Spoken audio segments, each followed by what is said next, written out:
In this video, I'm gonna teach you how to cancel an Interac e-transfer through the TD Bank. It's a very easy process, so make sure to follow along. You will be able to manage and cancel any Interac e-transfers that you have made through the TD Bank. The most convenient way is through the latest version of their mobile app, so make sure you have the mobile app as it is the method that I'm going to display on screen and sign into your account where you have the pending Interac e-transfer that you are going to be canceling. Keep in mind that you are only going to be able to cancel an Interac e-transfer if it hasn't gone through instead. So all that you have to do inside of the app is access your transfer history. So from the TD app home screen menu, select Transfers under My Accounts and TD My Spend. If you go over to Transfers, you will be able to choose a lot of options like sending money, requesting money, but what we need to do is head into the history, where we can see and manage all the Interac e-transfers that we have made.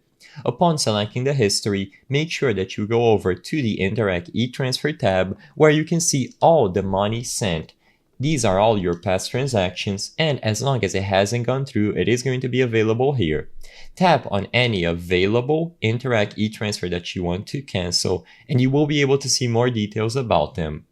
Now, like I said, the only requirements to cancel this is that it hasn't gone through already, that you are tapping it within the first 2 hours of initiating the transfer, and it's still under the TD review process. As long as you meet all of those criteria, the cancel transfer option will be at the bottom, and this is all you have to do. Tap cancel transfer and confirm that you really want to cancel this. As long as you fell within those criteria that I mentioned, you will be able to cancel this Interac e-transfer without any issues. You can repeat this process if you wish, if you have multiple transfers, and all of them will be canceled through the latest version of the TD Bank app.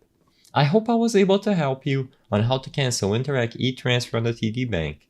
If this video helped you, please be sure to leave a like and subscribe for more very easy tips. Thank you for watching.